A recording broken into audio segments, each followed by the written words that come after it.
Hello student, today we read Rodriguez formula of third chapter in special function and integral transforms. Our third chapter is Legendre equation. Legendre equation and its solution हम last lecture में कर चुके हैं. आज हम पढ़ेंगे Legendre equation के Rodriguez फॉर्मूले के बारे में. ये देखो, ये दे रखा है Rodriguez फॉर्मूला. रोड्रिज फार्मूला में हम पढ़ेंगे जो पी एन एक्स है, पी एन एक्स की वैल्यू ये आएगी. पी एन एक्स कहाँ से निकाला था? लेजेंडरी इक्वेशन में निकाला था. ध्यान हो, यहाँ से हमने जो फाइनाइट पोलिनोमियल और इनफाइनाइट सीरीज का कम्बिनेशन आया था ना लेजेंडरी इक्वेशन का सॉल्यूशन, तो जो फाइनाइट पोलिनोमियल थी उसी पोलिनोमियल को हमने पी एन एक्स से डिनोट किया था, और infinite non terminating infinite series थी ना, उसको हमने क्यू एन एक्स से डिनोट किया था. जो ये पी एन एक्स लेते हैं पोलिनोमियल में, ये पी एन एक्स की वैल्यू इस टाइप से आती है, और इसी को हम क्या बोलते हैं? Rodrigues formula. P N x की वैल्यू ये देखो, पी एन एक्स की वैल्यू में क्या है? nth derivative of the x square minus 1 raise to the power n. तो यानी कि यहाँ पर हमें क्या प्रूव करना है कि इसका nth डेरिवेटिव निकालेंगे और ये कांस्टेंट मल्टीप्लाई करेंगे तो पी एन एक्स बनता है. देखो फिर ये लीजेंडरी इक्वेशन में है. देखो फिर ये क्या हो गया? Let y is equal to, ये ले लिया y, और इसका कितने टाइम्स डेरिवेटिव करना है? nth times. तो y इसको मान लिया. फर्स्ट टाइम्स डेरिवेटिव क्या हो गया? n पावर को आगे ले आओ, एक्स स्क्वायर माइनस 1 की पावर n माइनस 1, फिर अंदर जो भी दे रखा है एक्स स्क्वायर माइनस 1, इसका डेरिवेटिव कितना हो जाएगा? 2x. n 2x को इकट्ठा कर लिया, और इसकी पावर कितनी है? n माइनस 1 को नीचे ले आओ, एक्स स्क्वायर माइनस 1 की पावर n हो जाएगा, और divide by x square minus 1, और एक्स स्क्वायर माइनस 1 को लेफ्ट हैंड साइड में लेंगे. फिर ये किसकी वैल्यू बच गई? अभी ये x square minus 1 raise to the power n, इसको हम क्या लिख सकते हैं? y. ये लिख दिया y. 2nx पहले से ही था, ये y लिख दिया, x square minus 1 divide by d x. तो यानी कि ये फर्स्ट डेरिवेटिव है, फर्स्ट डेरिवेटिव को क्या लिखेंगे? y1. ये हो गया x square minus 1 y1 2nxy. अब देखो इसका डेरिवेटिव n टाइम्स डेरिवेटिव करना है ना, इसलिए हम क्या करें? इसका जैसे फर्स्ट डेरिवेटिव है, इसका हम n प्लस 1 टाइम्स डेरिवेटिव कर लेते हैं. n प्लस 1 टाइम्स डेरिवेटिव, और इस टाइप से u इंटू वी एक साथ दो फंक्शंस x के दे रखे हों तो हम लेबनीज थ्योरम यूज करते हैं. तो लेबनीज थ्योरम क्या कहती है?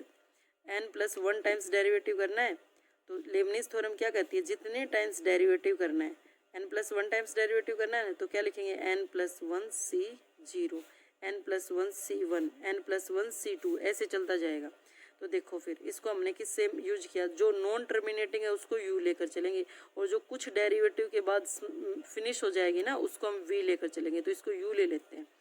तो n प्लस 1 c0, और कितने टाइम्स डेरिवेटिव करना है? n plus 1 times. n plus 1 times derivative करना है, और एक डेरिवेटिव पहले से ही है, तो दोनों मिलाकर कितने हो गए? n प्लस 2 डेरिवेटिव होगा. n प्लस 1 टाइम तो करना है, और एक पहले से ही हो चुका है, तो टोटल कितना हो गया? n plus 2. तो यानी कि u इन 2 में क्या लिखेंगे? v as it is. n plus 1 c0, फिर n प्लस 1 c1, फिर y n प्लस 2 था ना, अब एक डेरिवेटिव डिक्रीज होता जाएगा. कितना हो जाएगा? y n प्लस 1, और एक्स स्क्वायर माइनस 1 का डेरिवेटिव कितना आ जाएगा? 2x, प्लस फिर से n प्लस 1 c2 हो जाएगा. इसका एक और डेरिवेटिव कम हो जाएगा y n, और इसका डेरिवेटिव कितना आ जाएगा? 2, और फिर नेक्स्ट टर्म कितनी आएगी? n plus 1 c3 y n minus 1, लेकिन 2 का डेरिवेटिव 0 हो जाएगा ना, तो आगे तो 0 0 0 चलता जाएगा, इसलिए उन टर्म्स को यहाँ पर लिखा नहीं है, इसलिए यहीं छोड़ दिया. Is equal to 2n x into y. यहाँ पर भी u कौन सी टर्म लेकर चलेंगे? y, और v कौन सी लेंगे? x, क्योंकि x कुछ टाइम बाद डेरिवेटिव में फिनिश हो जाएगी, इसलिए 2n कॉन्स्टेंट को बाहर ले लिया. अब कितने टाइम्स डेरिवेटिव करना था? n प्लस 1, तो कितना हो गया? n plus 1 c0. y का कितने times derivative? n plus 1 time, x as it is. फिर कितना हो जाएगा? n plus 1 c1 y n, और x का कितना हो जाएगा? इंटू 1 हो जाएगा. 1 के बाद फिर 0 0 आने स्टार्ट हो जाएंगे, इसलिए उनको छोड़ दिया. ठीक है. अब देखो ये y n प्लस 2 हो गया, ये एक्स स्क्वायर माइनस 1 हो गया, n प्लस 1 c0 की वैल्यू 1 आ गई यहाँ पर. अब इसकी वैल्यू कितनी आएगी? n प्लस 1 c1 की वैल्यू कितनी आएगी? n प्लस 1 c1 की वैल्यू आएगी n प्लस 1 का फैक्टोरियल डिवाइड बाई 1 का फैक्टोरियल, और n प्लस 1 माइनस 1 यानी कि n फैक्टोरियल. तो ये बच जाएगा यहाँ पर. इंटू कितना आ जाएगा? x into y n plus 1 आ जाएगा. ठीक है. अब देखो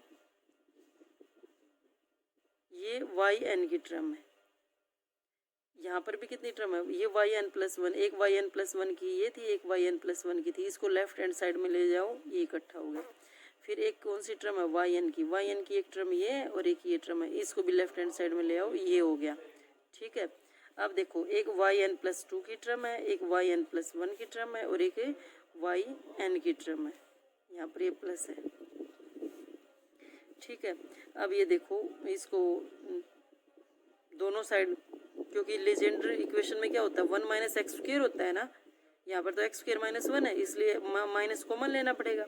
माइनस कॉमन ले लेते हैं, माइनस कॉमन लेंगे, माइनस की टर्म से डिवाइड करेंगे तो यहाँ पर भी माइनस, यहाँ पर भी माइनस, ये माइनस माइनस प्लस हो जाएगा, ये माइनस आ जाएगा और यहाँ पर माइनस है, उससे क्या हो जाएगा, one minus x square, y n plus two minus two x y n plus one n into n plus one. ये देखो लेजेंडर टाइप की इक्वेशन नहीं आ गई, उसी की इक्वेशन आ गई ना, one minus x square d square y by d x square minus two x d y by d x n into n plus one y n. लेकिन इसमें एक चीज़ एक्स्ट्रा है, nth डेरिवेटिव। अगर हम वाई एन को हटा दें तो क्या बचेगा, वाई टू, वाई एन को हटा दें तो वाई वन, वाई एन को हटा दें तो अकेला वाई, यानी लेजेंडर टाइप की इक्वेशन आ गई ना। ये देखो इक्वेशन फर्स्ट, ये suggest y n is solution, यानी कि देखो ये लेजेंडर इक्वेशन थी, इसमें वाई की जगह अगर सब जगह वाई की जगह वाई एन रख दें तो ये इक्वेशन तो आएगी।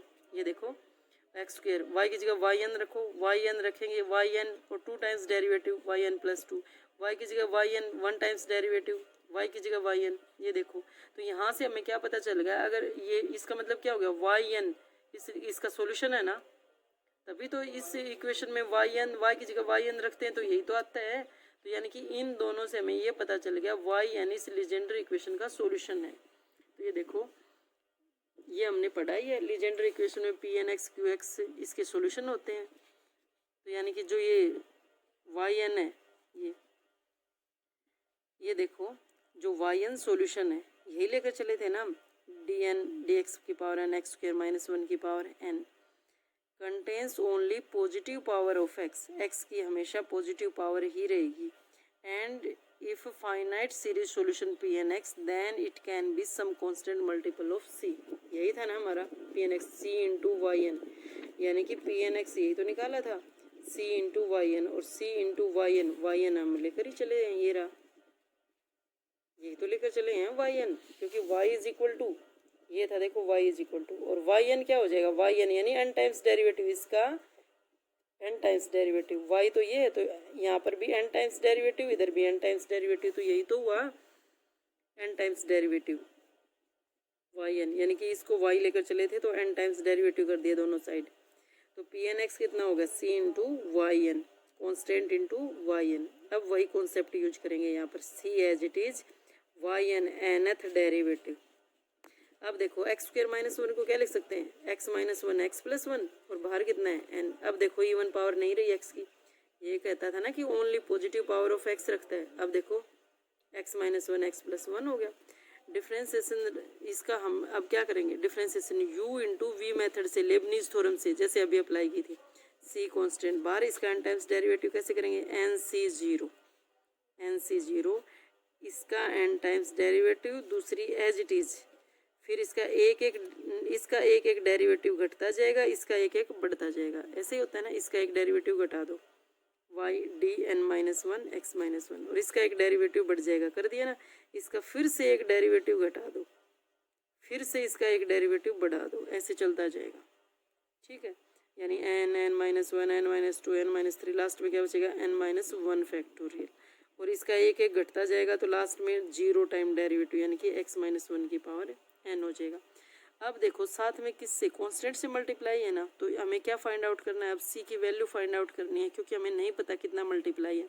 ये तो हमने सिर्फ इसका nth डेरिवेटिव निकालना है, इसका nth डेरिवेटिव निकालना है।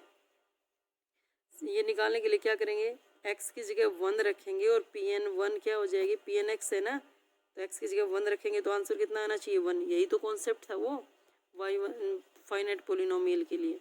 रखो फिर सब जगह एक्स की जगह वन रख दो, एक्स की जगह वन, एक्स की जगह वन, एक्स की जगह वन, सारे जीरो हो जाएंगे। अकेला क्या बचेगा, कौन सी टर्म बचेगी, C n C zero nth derivative करेंगे इसका तो 1 आएगा ना, लास्ट में 1, nth डेरिवेटिव में 1 बचेगा, तो 1 में तो कुछ पुट ही नहीं कर सकते, तो ये आ गया 1 + 1, x की जगह 1, 1 + 1 यानी 2 की पावर n आ गया, और n से 0 1, और इसका n टाइम्स डेरिवेटिव करते गए तो कितना आ गया, n × n - 1 n - 2 n - 3 n factorial आ गया।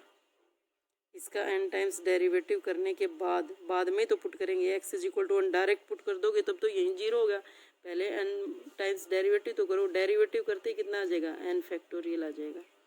बाकी तो फिर n - 1 ही टाइम डेरिवेटिव होगा, एक तो x - 1 बचेगा ही लास्ट में आंसर में, एक तो बचेगा ही, तो सारे 0 हो जाएंगे।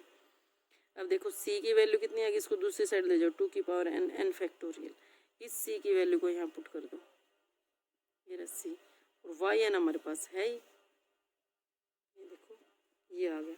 ये क्या है, रोडरीज फार्मूला, जो ये रिजल्ट आया ये रोडरीज फार्मूला कुछ नहीं था। सबसे पहले हम इसको क्या लेकर चलेंगे, y, इसका फर्स्ट डेरिवेटिव करेंगे, फर्स्ट डेरिवेटिव से nth डेरिवेटिव करके n + 1th डेरिवेटिव, वहाँ से हमें पता चल जाएगा yn लीजेंड्रे इक्वेशन का सॉल्यूशन है, और yn अगर लीजेंड्रे इक्वेशन का सॉल्यूशन है तो यानी pnx कितनी बनेगी, c × yn निकाल दिया हमने, और yn में फिर जो कॉन्सेप्ट था pnx निकालने का कि x = 1 पर पोलिनोमियल 1 बन जाती है, तो वो पुट करते ही c की वैल्यू आ गई। अब देखो आगे, derivation of Legendre's polynomials from Rodrigues formula. जो रोडरीज फार्मूला है ये है रोडरीज फार्मूला, यहाँ से हमें क्या निकालना है, डेरिवेशन ऑफ लीजेंड्रस पोलिनोमियल, डेरिवेशन निकालना है। डेरिवेशन मतलब सीधा n = 0 1 2 3 up to so on. First equation में पुट करो p0x, n की जगह क्या पुट करेंगे 0, तो p0x की वैल्यू कितनी आ गई 1, p1x कितनी आ गई 1 पुट करो x, p2x कितनी आ गई 2 पुट करो कितनी आ गई, सिंप्लीफाई करके ये आ गया p0x, p1x, p2x, फिर n की जगह क्या पुट करेंगे 3, इसको सिंप्लीफाई कर दो, सिंप्लीफाई करके कितनी आ गई, ये वैल्यू आ गई। सिमिलरली हम क्या निकाल लेंगे p4x, यहाँ से कम्बिनेशन से पता चल जाएगा, p5x, p6x, ये p0, p1, p2, p3, p4, p5 की वैल्यू निकालना, यही क्या होता है, derivation of Legendre polynomial from Rodrigues formula. Rodrigues formula की हेल्प से निकालना है हमने डेरिवेशन ऑफ लीजेंड्रे पोलिनोमियल, निकाल लोगे, ये तो सिंपल है, बिल्कुल ईजी है, pnx याद होना चाहिए। अगर pnx याद है तो p0 भी निकाल लेंगे, n = 0 पुट करके, n = 1 पुट करके p1 भी निकाल लेंगे, n = 2 पुट करके इसको सिंप्लीफाई करना है, सेकंड डेरिवेटिव करना है इसका, सेकंड डेरिवेटिव, पहले एक बार डेरिवेटिव फिर दोबारा से डेरिवेटिव, ऐसे p3x, n की जगह 3 रखो, फिर 3 टाइम्स डेरिवेटिव करो इसका, 3 टाइम्स, ये 1 टाइम्स कर दिया, फिर इसके बाद फिर से डेरिवेटिव कर दिया, फिर से डेरिवेटिव करके ये आ गया। ऐसे यहाँ पर p4 n = 4 रखेंगे तो 4 टाइम्स डेरिवेटिव करना है, 5 टाइम्स डेरिवेटिव करना है, उसका 6 टाइम डेरिवेटिव करना है इसका। ये है डेरिवेशन ऑफ लीजेंड्रे पोलिनोमियल्स, इनको याद भी रखना है, p0x की वैल्यू कितनी आई है, p1 की कितनी आई है, p2 की कितनी आई है, क्योंकि ये आगे डायरेक्ट यूज होंगी, तब हमें जितने याद कर सकते हो, p3 तक याद कर सकते हो, p4 तक, p5 तक, जितने भी याद हो सकती हैं उतने वैल्यू याद कर लो।